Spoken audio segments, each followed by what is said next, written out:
Today is Wednesday, September the 8th, and it wasn't a bad day as it could have been. It certainly turned out badly.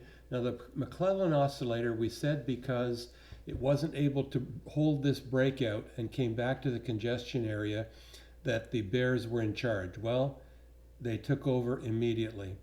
The McClellan oscillator is below zero. The summation index has now reversed. It was going higher, now it's going lower. And let's just take a look at how the day ended. FinViz will show us that. And you can see that it sort of started to climb up after midday, never reaching the prior day close. And we had some areas of green. We had some industrials, utilities, which is where everybody flees to. So AT&T was up. My AGNC REITs were up significantly because those are the high dividend payers. The consumer defensive did pretty well. The consumer cyclical was sort of mixed. Apple was only down 1%, but now let's go back and look at the charts, because the Dow Jones, we had this green arrow in here because we said that's where the Chiku span might get support a couple of days ago when we did the last video. Well, what did it do? It got support yesterday, and it stayed above the body of the candle today, but not above the wick. And that's a bit disappointing. But take this focus zone away, and what do you see? Perfect support on the 50. Now, we said that the test was going to be pulled back to the 50. We see it on the Dow Jones. It doesn't mean it's not going to pull back to the cloud, because look, we had cloud support back here after losing the 50, but all in one day. And we had 50 support here. It could pull back to the cloud. And the NASDAQ, of course, has got lots of room to come back to its 50. That would be a pretty severe pullback. And the S&P also could have a severe pullback to the 50, but the candles are still supporting the Chiku span. But look, we could be coming down, the Chiku span could be coming down to there. But what does that mean?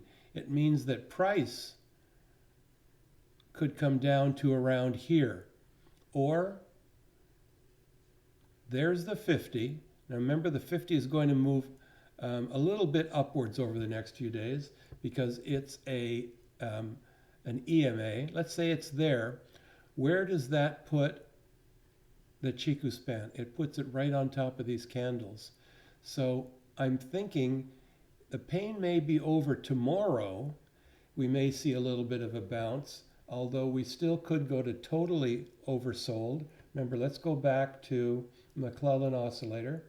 The McClellan oscillator is not totally oversold. We saw it bounce the last time that it hit this value, and it moved back up and started to chatter. This could happen again. The Dow Jones would seem to anticipate a bounce. The NASDAQ would not, although look at this recovery from the low of the day. That's a good sign. And the S&P had a nice recovery from the low of the day to really only close a tiny bit down from where it started the day, only 6 points. Let's look at our key stocks. Apple pulled back. Still the candle, went lower than the day before. Still, it's showing the stochastics oversold. Now, they've made their announcement that the big release date for the iPhone is next week.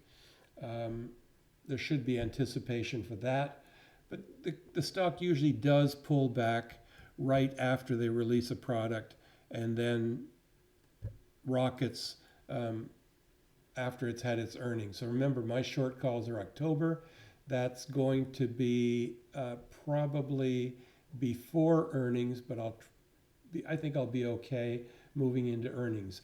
Abbott had a bit of a recovery after its FDA news. Now, Caterpillar, this is where we wanted to place our order originally, around the 200. I did nibble in up here, but having this pull back to the 200 with a little bit of a bounce tomorrow, I would buy more Caterpillar. If it falls below the 200, I would start selling 210 calls. IBM is doing exactly what we wanted to do, which is nothing. NIO had that pullback because of a secondary offering. That money is going to help in their balance sheet and is going to help with some other operational costs. All good things. Secondary offerings are something that you can never predict. The 200 has certainly been resistance here, here, here, here, and almost today. Let's see if it can pull back. But the stochastics are telling us that the long-term trend should be upwards. SAVA, I was able to roll my 50 calls. I sold them for $9.95, bought them back for 95 cents. So that's roughly a $9 profit, and was able to sell next week's 50 calls for $3.90, plus the 95 cents in the roll. So I'm over $4 there. I bought this stock at 65. My cost is now down to 45 with my short calls, and that's roughly where the stock is now. Look at the stochastics, ready to move upwards, but the Chiku span concerns me. The nice thing is that it's moving, it's starting to turn upwards, and it could get resistance on the 200. So NIO is not out of the woods by any means, but, SAVA is not out of the woods by any means, but selling 50 calls looks like it's something I'm going to be doing for the full month of September. And Square fell below the 50, fell into the cloud. Where's the Chiku span? Well, the Chiku span ended right here. So you can't see it because it's buried in that cloud, but it's right there. And if I do that, if I make that line right there, what do we see?